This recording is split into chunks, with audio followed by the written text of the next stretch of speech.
Bonjour à toutes et à tous, très heureuse de vous retrouver sur le plateau de TV5 Monde pour un nouveau grand entretien avec RFI et le journal Le Monde. Contestation, fronde, rébellion sont-ils les mots d'ordre de ces derniers jours dans plusieurs pays en Europe? Contestation citoyenne en France hier avec les Gilets jaunes qui mobilisaient contre la hausse des prix des carburants. Fronde politique en Grande-Bretagne autour de l'accord signé par la Première ministre Theresa May sur le Brexit avec l'Union européenne.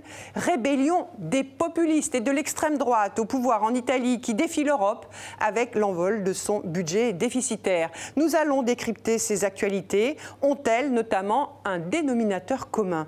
Lucas Chancel, économiste, co-directeur du laboratoire des inégalités mondiales, est avec nous. Mais pour ouvrir cette émission, ces mots, ce clin d'œil d'un humoriste, Coluche. Il parlait à sa façon des inégalités. C'était il y a 30 ans, au début des années 80. On l'écoute. Quand j'étais petit, je voulais être chômeur. Maintenant, je suis grand, je suis chômeur. J'hésitais entre ouvrier chômeur et patron chômeur, et puis finalement, j'ai pris ouvrier. Eh ben, je suis content parce qu'il y a plus de choix. On est peinards, vous voyez, pour choisir, on a... Ah oui, il y a du choix, hein, c'est bien. Pareil que la crise, là, ça rend les riches plus riches et les pauvres plus pauvres. Moi, je vois pas en quoi c'est une crise. Hein. C'est comme ça depuis que je suis môme. Bonjour Lucas Chancel. Bonjour. Merci d'avoir accepté notre invitation. Ce sketch de Coluche, on pourrait presque dire, il n'a pas pris une ride en plus de 30 ans. Non, je pense qu'il n'a pas pris une ride. Coluche a la capacité de mettre au cœur de son discours des sujets sociaux, des sujets qui touchaient en fait la vie de chacun, et notamment les sujets de chômage, d'inégalité, d'injustice. Et je pense que ce sketch aujourd'hui pourrait être répété et répété encore, et il serait aujourd'hui encore plus valide qu'il y a une trentaine d'années, puisque on le sait, le problème du chômage a augmenté massivement depuis 30 ans, le problème des inégalités a augmenté en France, et le problème de la perception de l'injustice est encore plus présent aujourd'hui qu'il y a 30 ans. Donc oui, ce sketch pourrait être démultiplié aujourd'hui par rapport à il y a 30 ans.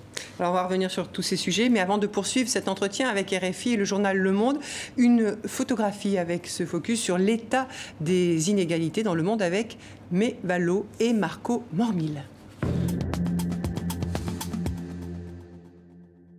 Je suis fatiguée. Moi, je vis avec même pas moins de SMIC. Je n'en peux plus. J'ai un sentiment de ras-le-bol général. Donc c'est une manière de dire au gouvernement ça suffit, quoi, changer de cible. Cette colère, celle de ceux qu'on appelle les Gilets jaunes, a surgi en France il y a quelques semaines après l'annonce de la hausse du prix des carburants. Même exaspération en Belgique pour ceux dont la voiture est indispensable au quotidien. C'est vraiment une goutte d'eau qui a fait déborder un vase qui était déjà très plein. Ce vase est-il celui des inégalités? Elles ne cessent d'augmenter en Europe. Avec ce même constat, tout le monde n'est pas logé à la même enseigne. Inégalité face à l'emploi, au coût de la vie, à l'accès aux soins de santé, à l'éducation. Grèce, Espagne, Portugal ou encore Italie, partout, des voix s'élèvent pour une meilleure répartition des richesses et des efforts. Même en Grande-Bretagne, l'un des champions européens des inégalités. Mais les plus mal lotis du monde occidental, ce sont les Américains. Aujourd'hui, les plus riches le sont 2 fois plus qu'il y a 40 ans, alors que la classe moyenne est la grande perdante de la croissance de la première puissance économique mondiale. En Russie, en Inde ou en Chine, si l'extrême pauvreté recule, les inégalités là aussi s'amplifient. Mais encore loin devant le Moyen-Orient, le Brésil et l'Afrique subsaharienne. Seul rempart à l'explosion des inégalités, selon vous, Lucas Chancel, les politiques publiques, comme celles conduites en Europe. L'Europe a davantage réussi à protéger les classes moyennes, les classes populaires, via des investissements plus forts dans l'accès à l'éducation gratuite, l'accès à la santé. On a un système de santé qui est, avec tous ces problèmes, toutes ces limites en France, mais qui est beaucoup plus moderne qu'aux États-Unis.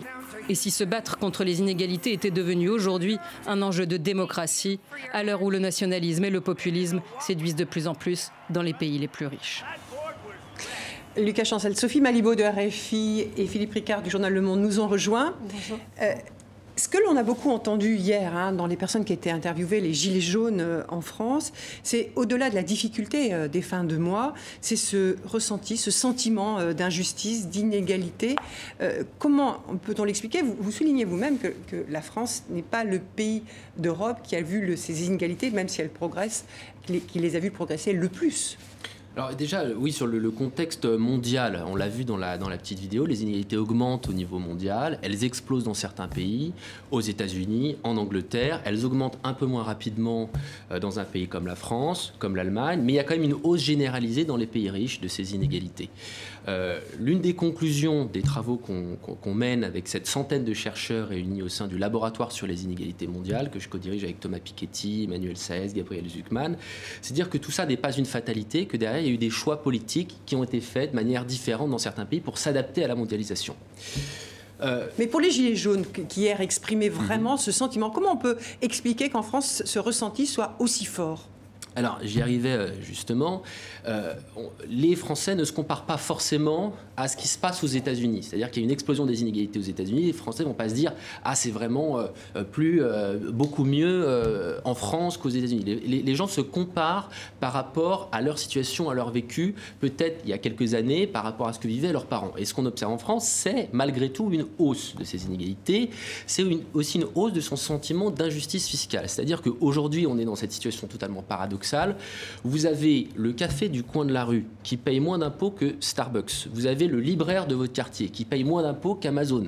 Vous avez la presse... Plus d'impôts, excusez-moi, qui paye plus d'impôts que les multinationales. Le café du coin que Starbucks. Le café du coin paye plus d'impôts que Starbucks, le libraire paye plus d'impôts qu'Amazon, la presse quotidienne régionale ou nationale paye plus d'impôts que Facebook, qui pourtant utilise les contenus et la production de cette presse pour faire des revenus, pour faire du chiffre d'affaires. Et donc, ça, c'est des situations d'injustice fiscale qui sont flagrantes.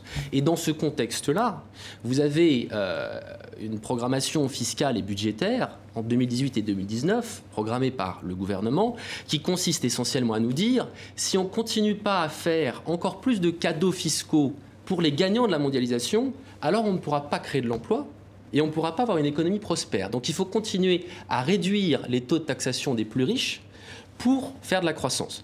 Et là, vous avez les classes moyennes et les classes populaires qui, elles, doivent continuer à payer de l'impôt pour financer les services publics, pour financer les routes, pour financer l'éducation, la santé, qui par ailleurs sont nécessaires pour qu'il y ait une bonne activité économique, etc. Qui disent, mais nous, au bout d'un moment, ça commence à faire trop. Parce que quel type de réponse est-ce qu'on peut attendre d'un gouvernement qui a cette sollicitation totalement contradictoire, qui est la population demande moins d'impôts et en même temps plus de dépenses publiques, pardon. Alors, il me semble que la réponse est simple, c'est la justice fiscale. C'est-à-dire que vous avez une situation effectivement en France où il y a un attachement à l'État, il y a un attachement aux services publics, et en même temps, il y a, d'une certaine mesure, un refus de certaines formes d'impôts. Mais en fait, si vous voulez, pour résoudre cette question-là, il faut d'abord faire davantage contribuer les plus grands gagnants de la mondialisation aujourd'hui. Et ce n'est que comme ça qu'on arrivera à mettre en place des réformes fiscales, par exemple sur le prix du carbone, où il faut qu'on contribue tous à la transition écologique. Sinon, on va continuer. Chaque année, c'est 48 000 morts par an en France dues au diesel. Le réchauffement climatique, on le sait tous, c'est quelque chose qui potentiellement peut faire sombrer notre société et notre civilisation. Donc tout le monde doit contribuer à ces efforts-là. Parce que vous n'êtes pas défavorable à cette taxe carbone. Vous dites qu'elle elle peut exister, mais le seul problème, c'est de la faire peser sur les plus modestes. C'est-à-dire vous avez écrit vous-même que c'est une augmentation qui pèse 5 fois plus sur le budget des 10% les plus modestes que sur le budget des 10% les plus aisés. Donc c'est tout à fait factuel, c'est exact. Pour répondre à votre première question, il faut aussi se remettre dans le contexte de qu'est-ce qu'on a vécu cet été en Europe, dans le reste du monde. Plus forte vague de chaleur depuis des décennies, si ce n'est la plus forte vague de chaleur jamais enregistrée. Les populations commencent à se rendre compte de ce qu'est le défi climatique.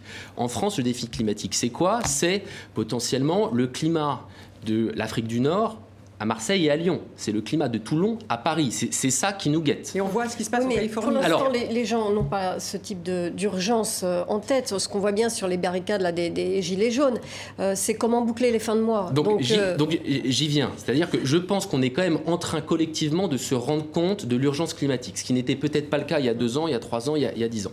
Maintenant, une fois qu'on a dit cela, il est vrai que le problème central, le problème de la population, c'est comment est-ce qu'on boucle nos fins de mois. Donc comment est-ce qu'on arrive à mettre en place des politiques climatiques ambitieuses tout en prenant en compte ce contexte dont on parlait, qui est cette hausse des inégalités au niveau mondial et au niveau français. Et bien pour cela, la réponse, il me semble, c'est d'abord de faire des politiques fiscales qui soient globalement progressives. Or, ce qu'on voit avec le plan fiscal du gouvernement cette année en France, c'est des cadeaux très importants aux plus riches parmi les plus riches, 10 milliards de cadeaux aux plus riches parmi les plus riches, et c'est une hausse de la fiscalité sur les classes moyennes et les classes populaires. Les 20% des Français les plus modestes sont des perdants nets des réformes fiscales du gouvernement Macron. C'est-à-dire qu'ils auront l'année prochaine un peu moins de revenus du fait de ces nouveaux impôts, notamment sur le carbone, mais aussi sur le tabac. Donc ici, vous avez une inégalité flagrante. Ceux qui sont en bas perdent. Comment vous expliquez que le gouvernement s'engage dans cette voie-là ? Moi, je pense qu'il y a une bonne part d'idéologie qui n'est pas basée sur une bonne analyse factuelle de la situation. Et cette idéologie, c'est l'idéologie du ruissellement, qui, malheureusement, pour ceux qui croient, n'est pas validée au niveau mondial. L'idéologie, c'est le fait que... Le ruissellement, c'est quoi? C'est l'idée que s'il y a beaucoup de croissance au sommet de la pyramide sociale, eh ben, il va y avoir beaucoup de croissance en bas. Alors, le président Macron a dit que ce n'était pas son idéologie. On aimerait qu'il nous le démontre avec des politiques concrètes, parce qu'il ne s'agit pas de dire « je n'y crois pas ». En fait, ces politiques sont des politiques qui se nourrissent de cette idée-là. Philippe. On a vu aussi hier dans la réponse du gouvernement au mouvement des Gilets jaunes une forme d'opposition de la part du gouvernement entre l'urgence climatique qui était opposée à la volonté donc, des Gilets jaunes d'essayer de faire baisser les prix du diesel, du carburant, etc. Pour vous, d'après ce que je comprends du début de votre intervention, en fait, les deux ne doivent pas être opposés. Donc cette forme de réponse de la part du gouvernement était pas forcément, était un peu déplacée de votre avis ? Donc effectivement, j'ai publié un livre qui s'appelle Insoutenables inégalités pour une justice fiscale et environnementale, qui est précisément sur cette idée qu'on ne doit pas avoir aujourd'hui à choisir entre le social d'un côté et l'environnement de l'autre. Et si on réfléchit un peu, si on se pose les bonnes questions, on peut tout à fait mettre en place des politiques climatiques et sociales.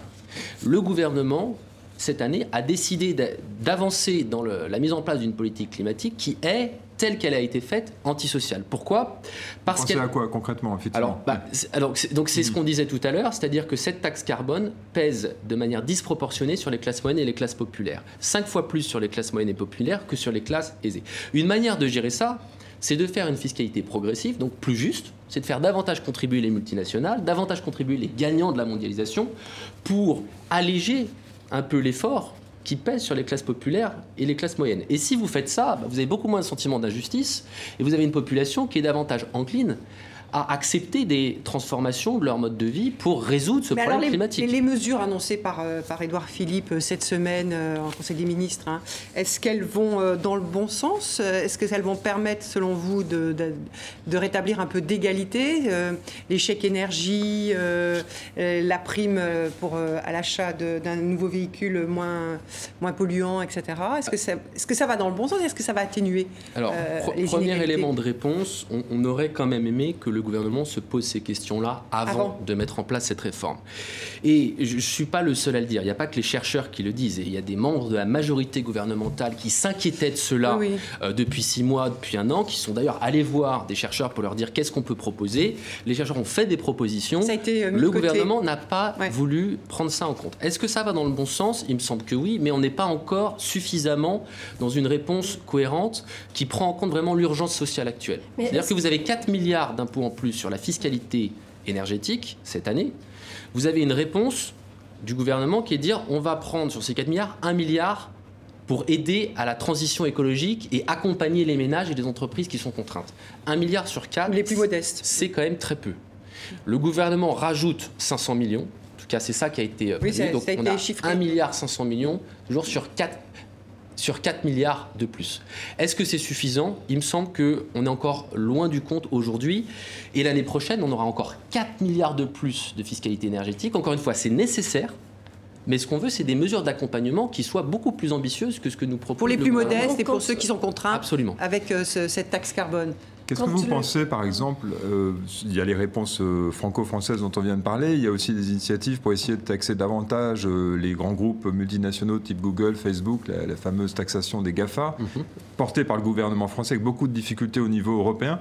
C'est une bonne piste ou de toute façon, ce qui risque d'en sortir, pas nécessairement grand-chose, étant donné les divergences que ça suscite en Europe, ça risque de condamner finalement cette idée?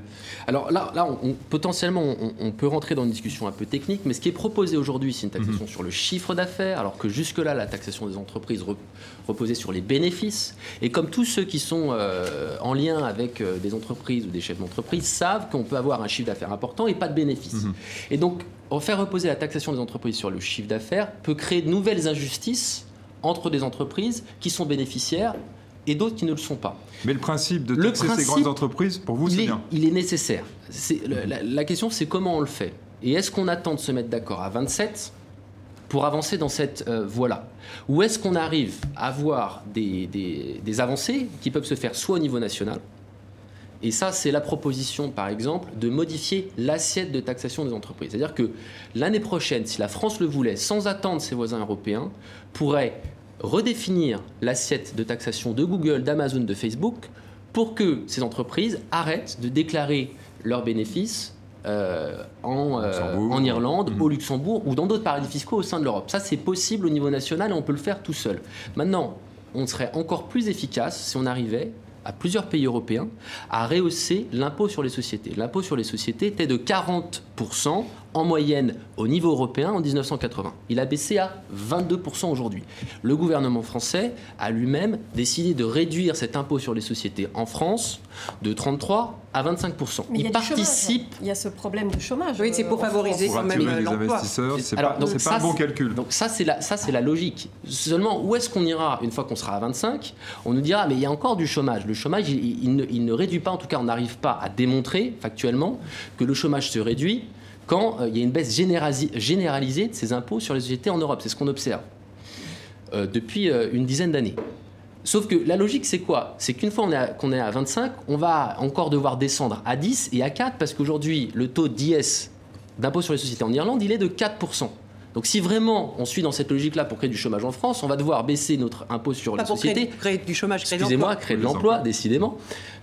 On va devoir mettre cet IS, pas à 4%, mais à 3%. Et ensuite, ça sera 0%. Et ensuite, il faudra même faire des cadeaux aux entreprises pour qu'elles s'installent sur notre sol pour créer du chômage, pour créer de l'emploi. C'est ce qui se passe aux États-Unis. Alors, on apprend que New York attire à grands frais, avec 3 milliards de dollars, le siège d'Amazon. Alors, ce qui se passe, cela dit, aux États-Unis, c'est que vous avez un grand marché avec plein d'États, qui ressemble un petit peu au marché européen avec plein d'États, sauf que les États-Unis ont réussi à se prémunir contre les délocalisations entre deux États américains grâce à une règle fiscale qui consiste à prendre en compte le volume total des ventes faites dans un État américain et pas les bénéfices déclarés par une entreprise. Tout ça peut paraître un peu technique. Oui, c'est un peu technique. Oui. C'est un peu technique, mais ce que je veux dire, c'est qu'on peut faire cette méthode-là utilisée dans le cadre du marché américain pour empêcher des délocalisations d'un État américain à un autre. On peut très bien avoir cette règle-là demain dans le contexte européen. Et pour faire cela, on n'a pas besoin d'avoir l'accord des 27 États européens. On peut décider en France de mettre en place cette règle sur le territoire national. Et on n'aura plus ces profits délocalisés en Irlande et au Luxembourg. Alors, pour rester un peu sur cette problématique des inégalités, on a vu ces dernières décennies l'extrême pauvreté reculer partout dans le monde. En revanche, les inégalités, elles ont progressé ces 30 dernières années. Comment on peut expliquer ça? Parce que quand on pense au fait que l'extrême pauvreté recule, on se dit les inégalités aussi. Or, c'est le compte. Non. Voire même, elles se sont amplifiées, elles ont progressé, alors qu'elles avaient reculé dans les années 80, partout. Donc c'est sûr qu'il faut évidemment bien distinguer ces deux choses. Donc l'extrême pauvreté, donc c'est la réduction des personnes qui ont un niveau de santé, qui ont une espérance de vie extrêmement faible, un niveau d'accès à l'éducation extrêmement précaire. Et on observe évidemment, et tous les chercheurs sont d'accord sur ces questions, des centaines de millions de personnes qui étaient dans la pauvreté et qui ne le sont plus grâce à la très forte croissance. C'est plus d'1 milliard, oui. Grâce à la très forte croissance en Chine, en Inde et dans d'autres pays d'Asie. Moins en Afrique et moins en Amérique latine, mais on espère que ces régions-là du monde vont avoir des taux de croissance élevés pour réduire encore plus cette extrême pauvreté dans les années à venir. Cela dit, vous pouvez tout à fait avoir une situation, et c'est ce qu'on observe en Chine et en Inde, au cours des 20 dernières années, vous avez la pauvreté qui se réduit, mais vous avez le sommet de la pyramide sociale qui, elle, décroche par rapport à la moyenne. Les politiques de réduction de la pauvreté en Chine et en Inde ont enrichit encore plus les très riches que les plus modestes. Mais dans les pays développés comme ceux d'OCDE, etc., l'Europe, ces inégalités qui sont reparties à la hausse dans les années 80, comment on peut l'expliquer, ça ? Alors, donc, il y a tout un ensemble de facteurs à prendre en compte. Juste si on compare les États-Unis et l'Europe, qui sont exposés à peu près de la même manière à la mondialisation, au cours des 40 dernières années, qui sont exposés à peu près de la même manière aux nouvelles technologies au cours des 40 dernières années, ont des évolutions tout à fait différentes. Et ça nous permet déjà de comprendre quoi ? Eh bien que ce n'est pas la mondialisation en soi, ou ce n'est pas les nouvelles technologies en soi qui créent cette hausse ou cette explosion des inégalités. C'est comment choix politique, est-ce que les États s'adaptent aux nouvelles technologies et à la mondialisation. Donc, c'est quel type de protection sociale est-ce que les États sont capables de mettre en place ? Les États-Unis, on sait très bien, le système de santé est absolument défectueux et ne fonctionne pas pour la majorité des Américains. Le système d'accès à l'éducation est totalement inégalitaire aux États-Unis. En Europe, on a encore tout un tas de pays qui ont une éducation gratuite, même qui subventionnent une très grande partie des étudiants. En Allemagne, on a eu des politiques qui ont voulu revenir sur l'accès gratuit à l'éducation. Il y a eu un référendum pour annuler cette introduction de frais de scolarité dans le système éducatif. Donc ça, c'est les services publics. Mais il y a aussi quelque chose qui est important, c'est la progressivité fiscale.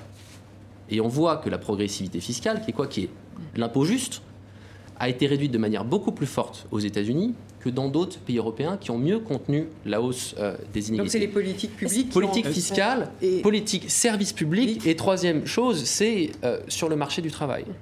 Et notamment revenu minimum.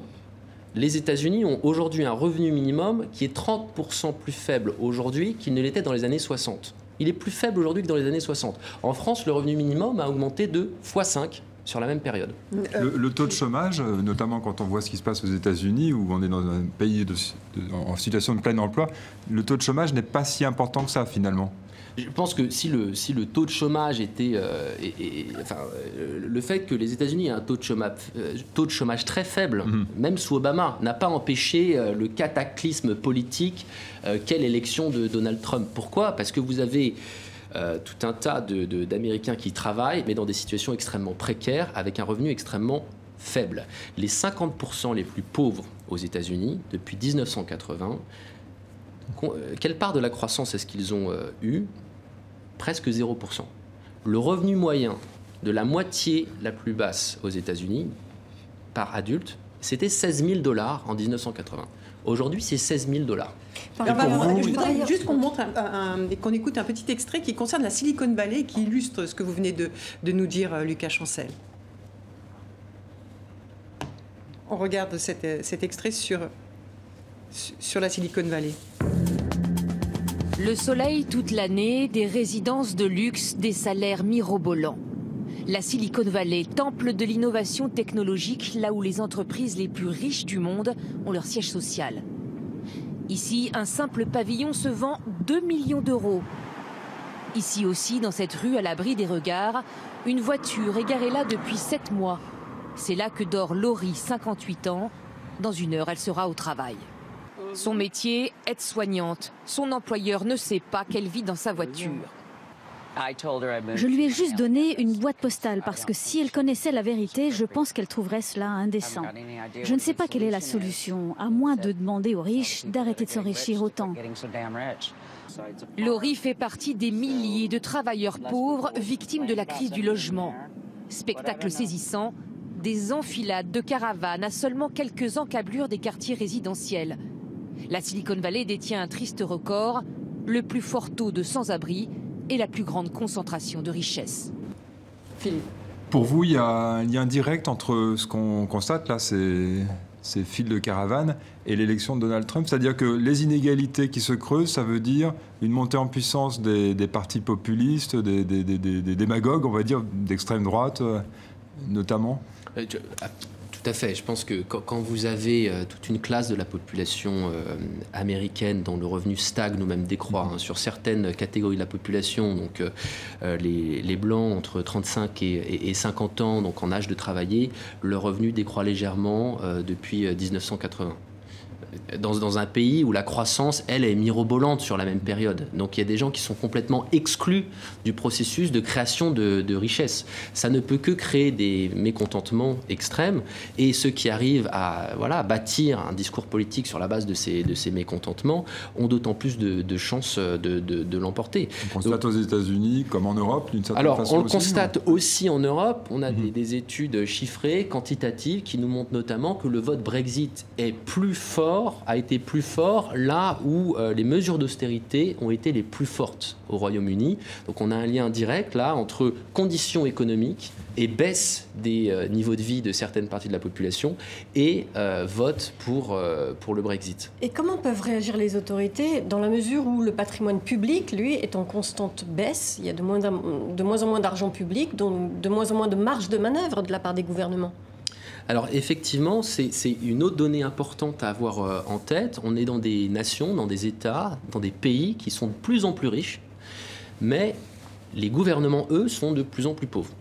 Du fait de quoi? Du fait, des politiques de privatisation, qui consistent à transférer au secteur privé une partie de la richesse publique, quand on vend des entreprises qui étaient publiques jusque-là, et du fait de la hausse de la dette. Donc ça limite les capacités des États à investir dans la transition écologique, dans la santé, dans l'éducation, à redistribuer. Cela dit, les États ont des moyens quand même pour lutter contre ça, et notamment le moyen fiscal. Et ce qui a été fait en Europe après la Première Guerre mondiale, Deuxième Guerre mondiale, après les deux guerres, où il y avait des dettes publiques extrêmement importantes, pour réduire ces niveaux de dette publique, c'est quoi? C'est notamment des politiques fiscales très progressives, c'est-à-dire mettre à contribution ceux qui sont les grands gagnants de ce système économique-là. C'est pas ce qu'on observe aujourd'hui. On observe une réponse qui est inverse, qui consiste, comme on disait au début de l'émission, à se dire si on taxe trop ces individus-là, alors il n'y aura plus de croissance. Sauf que ce discours-là n'est pas validé aujourd'hui par les faits. En tout cas, c'est ce qu'on montre dans ce rapport sur les inégalités mondiales quand on regarde l'ensemble des pays. Et pour rester très concret, vous venez d'évoquer le Brexit et la Grande-Bretagne. Les inégalités au Royaume-Uni, elles sont spectaculaires. C'est presque la Grande-Bretagne est presque le champion en Europe des inégalités. Je voudrais vous proposer ce petit document sur inégalité de revenus et espérance de vie. C'est une ligne de métro au cœur de Londres qui symbolise cette problématique. On écoute François Langlais. Quand elles sont excessives, les inégalités de revenus ont un impact direct sur la santé et l'espérance de vie. À Londres, d'une station de métro à l'autre, on peut gagner ou perdre jusqu'à 20 ans d'espérance de vie. Prenons la ligne Victoria. La station Vauxhall, dans un quartier défavorisé, l'espérance de vie y est de 78 ans. Maintenant, si on remonte vers le nord, l'espérance de vie s'accroît. 84 ans, 86, 90, jusqu'à 96 ans à Oxford Circus. Nous sommes au cœur de Londres, dans l'un de ses plus riches quartiers. Continuons vers le nord. Plus on s'éloigne du centre, moins on vit longtemps. À Highbury and Islington, c'est 78 ans. Cela veut dire que si un enfant naît aujourd'hui au nord de Londres, il vivra presque 20 ans de moins qu'un enfant né à Oxford Circus, à seulement 4 stations de là. Alors ça, c'est un exemple très très concret. Vous le disiez, c'est le vote pour le Brexit a été majoritaire dans des endroits où il y avait des inégalités.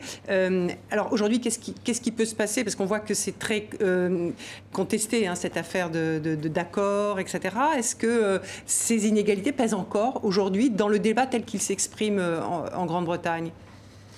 Absolument. Je pense que, si vous voulez, le risque, c'est d'avoir un Brexit qui aboutirait à la création d'un énorme paradis fiscal aux portes qui serait la Grande-Bretagne de l'Union européenne, qui serait la Grande-Bretagne. Alors les Européens ont réussi finalement à ne pas casser le marché commun, à dire si vous voulez créer un paradis fiscal, vous le créerez, mais il ne sera pas à l'intérieur de l'Union européenne, parce qu'en fait on en a déjà assez des paradis fiscaux qui sont déjà à l'intérieur de l'Union européenne. Je parle de l'Irlande et du Luxembourg notamment.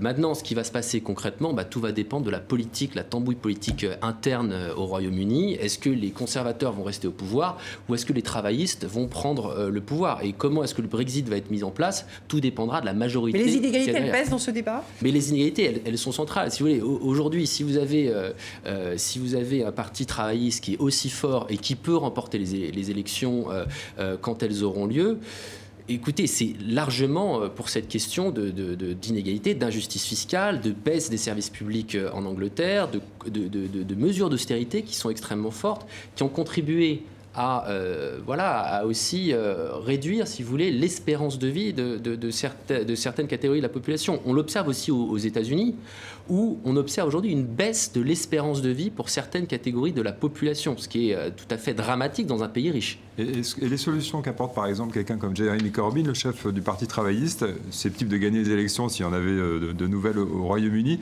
pour vous, elles sont de nature effectivement à lutter contre ces inégalités, à essayer de rétablir un petit peu l'équilibre? Écoutez... Il parle de nationalisation, par exemple, peut-être davantage de redistribution, etc. Enfin, alors, sur la question des nationalisations, le rail britannique est quand même un exemple assez flagrant d'un secteur où la privatisation a abouti à quoi? À des retards, à des accidents, à une désorganisation du secteur. Et là, on peut se dire assez logiquement et assez sereinement, de manière dépassionnée, que la nationalisation d'un secteur comme ça, ou la renationalisation, c'est pas quelque chose d'affreux communiste, c'est une mesure de bon sens. Le NHS, le système de santé anglais, va de plus en plus mal et il faut effectivement rabonder, donc il faut augmenter les ressources de ce système. Comment est-ce qu'on fait pour augmenter les ressources? Si ce n'est pas en mettant en place des politiques fiscales qui soient plus justes, qui est aussi l'une des mesures proposées par Cameron. Dernier point, par Corbyn.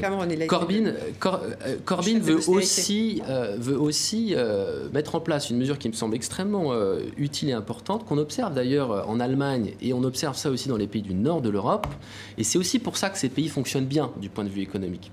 C'est la représentation des travailleurs dans les conseils de gouvernance des entreprises. C'est faire participer les travailleurs aux décisions stratégiques des entreprises. Ça, c'est une mesure qui est portée aujourd'hui par Jeremy Corbyn, et il me semble que c'est aussi l'une des solutions à cette crise des inégalités qu'on observe.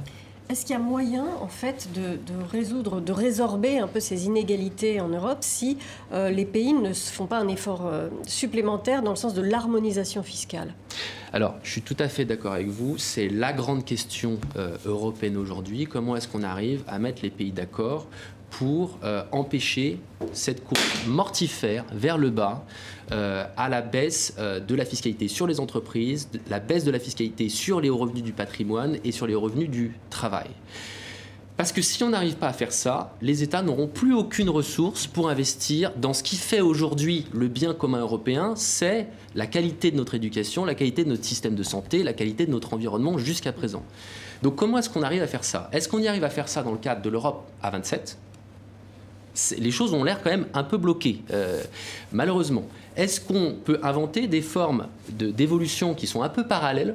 C'est-à-dire, si 2 ou 3 ou 4 pays veulent avancer tout seuls, ils le peuvent. Il me semble que c'est ça la bonne solution à apporter et qui permettra notamment de répondre à tous ceux qui aujourd'hui disent « Non mais l'Europe n'arrive pas à avancer à 27, donc sortons carrément de l'Europe ». Il faut inventer des solutions plus imaginatives qui sont entre ces deux extrêmes-là, qui est laissons avancer à 27 ou sortons carrément de l'Europe. Il y a des solutions intermédiaires. Et justement, quel est le lien entre l'appartenance à l'Union européenne et le creusement des inégalités?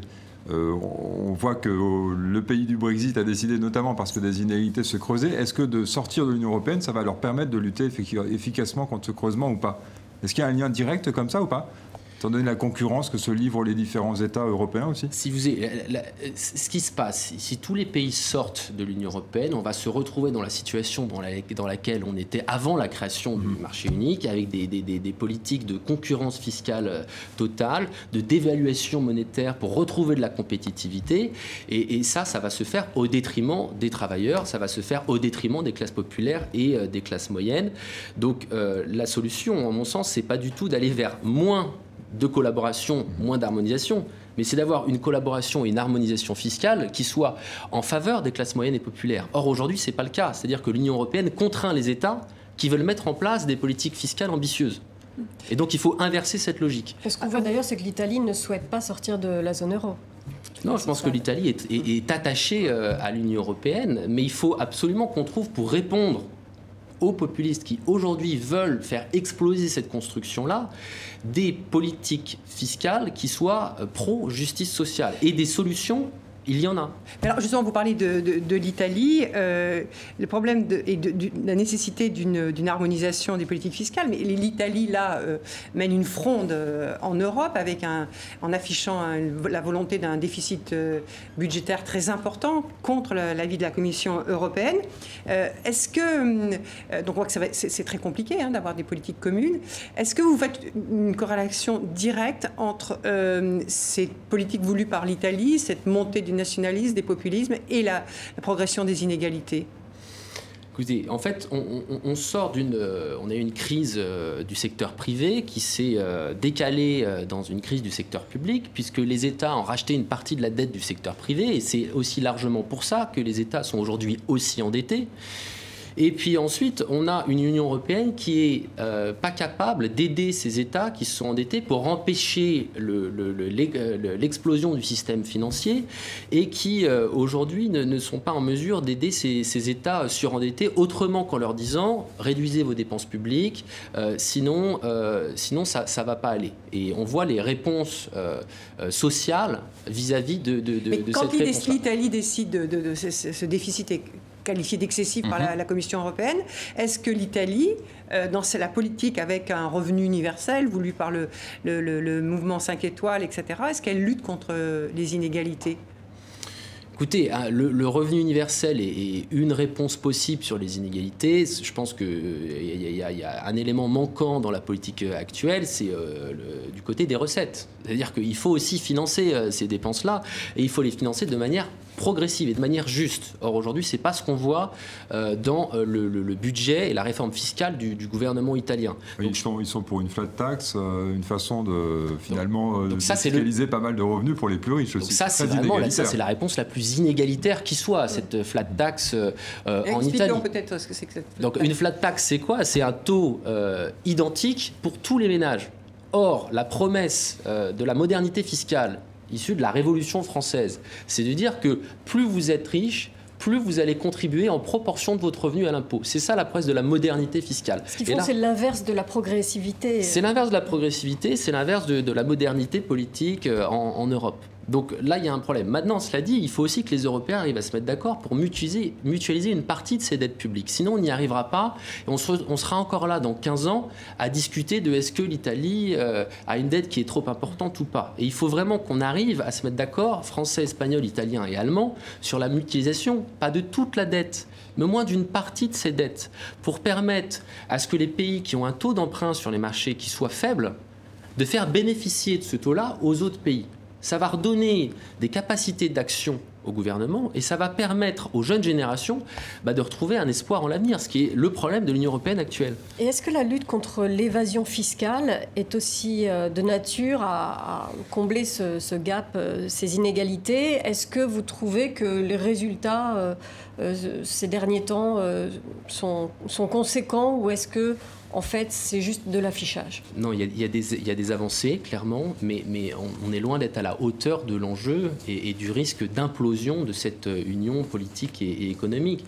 Si vous voulez, aujourd'hui, vous avez des pays comme l'Allemagne ou la France qui vont perdre jusqu'à 35% des impôts qu'ils auraient dû percevoir sur les sociétés qui aujourd'hui travaillent en Allemagne, parce que... Et là, vous parlez d'optimisation. Non, mais l'optimisation et l'évasion fiscale, c'est quand même deux choses qui sont intimement liées. On l'a vu, les films qui pratiquent l'optimisation vont aussi faire de la fraude. Et ces deux composantes, c'est ce qu'on appelle l'évasion fiscale. Mais fraude et optimisation, souvent, c'est relié. Mais même là, je parle juste d'optimisation fiscale.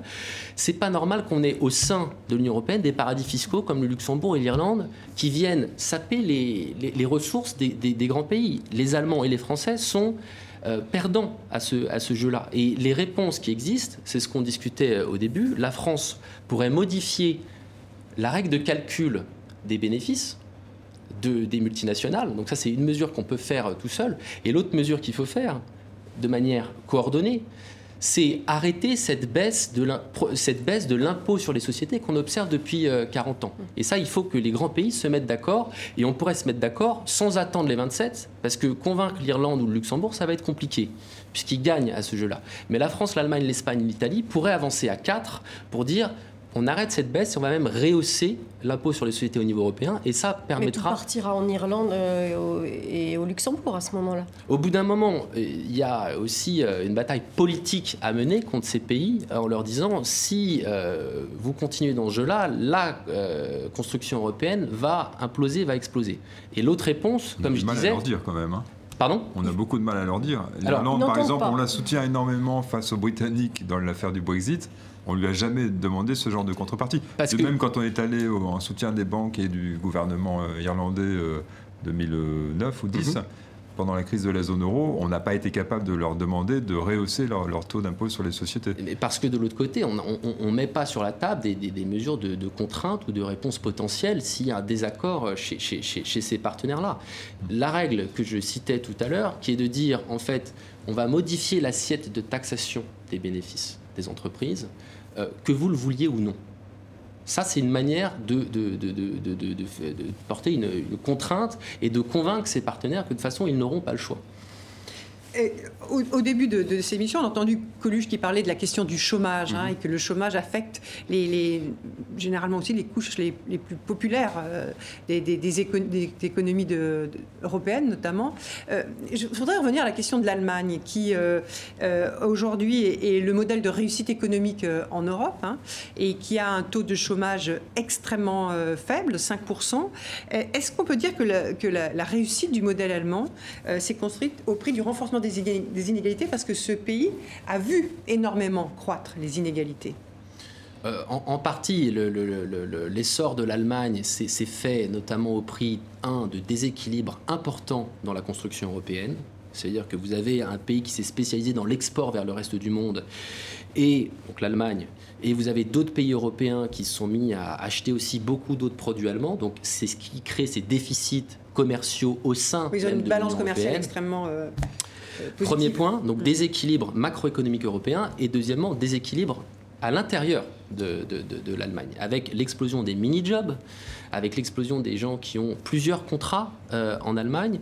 Et donc c'est pour ça que vous avez en Allemagne des inégalités qui sont aujourd'hui plus fortes, ou qui ont augmenté plus fortement qu'en France. Changeons peut-être de région du monde. En Afrique subsaharienne, là-bas, non seulement les 10% des plus riches possèdent 54% des richesses nationales, mais là aussi, on a vu que le salaire moyen il avait progressé 3 fois moins vite que la moyenne internationale. Inégalité, ça rime forcément aussi avec sous-développement. Alors, vous pouvez avoir des situations de sous-développement, de très très faibles revenus avec peu d'inégalités. Mais je crois que dans les 10 pays les plus inégalitaires au monde, je crois qu'il y a 6 pays du continent africain. Absolument. Et en fait, ce qu'on observe en Afrique, c'est effectivement des situations de très faible niveau de développement pour l'ensemble de la population, à part pour une élite politique ou économique.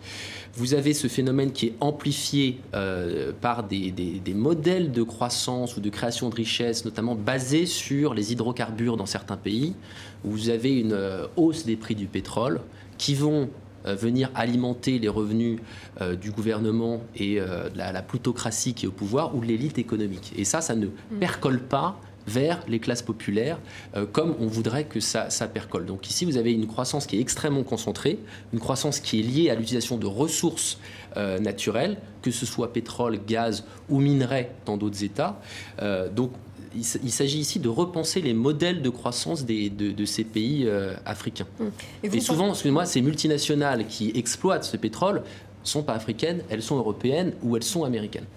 Votre thèse, c'est aussi la compatibilité entre la lutte contre les inégalités et aussi la lutte contre le réchauffement climatique. Alors, moi, je voudrais vous interroger sur l'Afrique. Est-ce que vous pensez qu'aujourd'hui, on peut mettre les choses sur un pied d'égalité, si je puis dire? Enfin, ces deux combats, on peut les mener de front dans des pays qui sont quand même encore très peu développés. Je pense qu'on peut tout à fait mener ces combats de front, puisqu'il y a toute une nouvelle économie à créer, une économie des nouvelles ressources énergétiques. Mais nous, on y arrive à peine, et eux, ils y arriveraient déjà mieux que nous. Alors, la bonne nouvelle ici, c'est qu'on n'est pas obligé de réinventer la roue. C'est-à-dire que nous, on s'est créé sur un modèle qui est très énergivore. On s'est créé sur un modèle qui, à l'époque, ne prenait pas en compte cette question et ces contraintes climatiques. Les pays africains, les pays d'Amérique latine, les pays asiatiques aujourd'hui, par exemple, ont un taux d'utilisation de la voiture qui est très faible. Donc, est-ce qu'ils vont répliquer le modèle américain ou le modèle européen, ou est-ce que dans la construction de leur ville aujourd'hui et de leur ville de demain, ils prennent en compte cette question-là, cette contrainte-là, en créant des transports en commun, en créant plus de trains, etc. Mais dans un premier temps, comment est-ce qu'on fait pour éviter que les classes moyennes accèdent à ce type de biens? Bien, quand il y a émergence de classes moyennes, il y a plus de consommation. La consommation est forcément énergivore. On le voit en Chine. Alors, la consommation, elle est énergivore, mais elle peut l'être, elle est plus ou moins énergivore. Dans une ville comme Delhi, aujourd'hui, par exemple, il y a toute une question de comment est-ce qu'on arrive à faire venir la classe moyenne à l'utilisation des transports en commun. Et pour ça, il faut une politique très forte, très puissante d'investissement dans les transports en commun. Ça permet de limiter l'utilisation de la voiture. Donc, en fait, on a des solutions qui, en général, c'est quoi? La solution, c'est investir dans le service public, de l'énergie, de la gestion des déchets, de l'accès à l'eau. Et tout ça, ça permet de rehausser le niveau de vie des classes populaires et des classes moyennes, parce qu'ils vont avoir accès à tous ces services énergétiques, de transport, etc., d'une manière qui est à faible coût environnemental et à faible coût écologique. On arrive presque au terme de cet entretien. Il nous reste 2-3 minutes pour évoquer une initiative née il y a une dizaine de jours, un nouveau mouvement de réflexion, mais qui peut être aussi un mouvement politique, qui s'appelle Place Publique, qui a été lancé par des intellectuels français autour du philosophe Raphaël Glucksmann. Vous êtes signataire de ce mouvement. On aimerait savoir, c'est un mouvement qui va s'inscrire dans le paysage politique français, comme s'est inscrit à un moment donné la création du mouvement de la République En Marche. Vous voulez, vous par exemple, avoir des responsabilités politiques, conduire des listes pour les européennes. C'est quoi l'objectif de ce mouvement Place Publique, en dehors de réfléchir et de... Alors, il me semble que le lien entre les intellectuels ou les chercheurs et la vie politique, jusqu'à présent en France, ça a souvent été, un mois avant les élections, de signer une pétition, de signer un manifeste pour dire je soutiens un tel ou un tel. Il me semble que ce n'est pas forcément la meilleure manière d'agir, la meilleure manière de contribuer au débat d'idées, contribuer au débat politique, parce qu'on se rend compte qu'à ce moment-là, les programmes sont déjà faits et les programmes sont souvent assez peu ambitieux sur les questions dont on parlait aujourd'hui. C'est-à-dire comment est-ce qu'on arrive à combiner urgence sociale, urgence démocratique, urgence écologique. Et donc il me semble que de s'y prendre un peu en amont, sur le terrain des idées, sur le terrain des solutions, des propositions concrètes, moi, c'est quelque chose, en tant que chercheur, qui me parle. Mais c'est demain, les élections européennes. Alors, les élections européennes, c'est demain. Il y a des débats au sein de ce nouveau mouvement qui se crée. Est-ce qu'il faut y aller ou pas? C'est des débats. Mais vous êtes favorable, vous, par exemple? Moi, je pense que si c'est pour ajouter à la fragmentation des partis politiques, notamment à gauche, il me semble que c'est pas une bonne idée. Si c'est quelque chose qui permet de rassembler les forces, alors oui, c'est une idée qui est plutôt intéressante. Mais il me semble que ce type de mouvement s'inscrit aussi vraiment sur le temps plus long, sur le temps de... Mais rassembler des forces plutôt à gauche, avec le mouvement Hamon, etc. Qu'est-ce que... Les socialistes. Les socialistes, qu'est-ce alors, que... Qui va se rejoindre à ce mouvement, ça, on le verra. Mais en tout cas, je pense que d'abord, il s'agit de parler du fond. Et qui est d'accord sur cette question de justice sociale, écologique, de nouvelles protections sociales, écologiques au XXIe siècle. Donc ensuite, on verra qui est en mesure de rejoindre... Nous arrivons au terme de cet entretien, Lucas Chancel. Merci beaucoup d'avoir répondu à nos questions, à celles de Sophie Malibaud de RFI, de Philippe Ricard du journal Le Monde. Merci à Carla Boy, à Anne-Sophie Pierry pour la préparation de cette émission, à notre réalisateur Philippe Sommet et à vous tous pour votre fidélité. On se retrouve ici même la semaine prochaine pour un nouveau grand entretien lié à l'actualité internationale. Belle semaine à tous.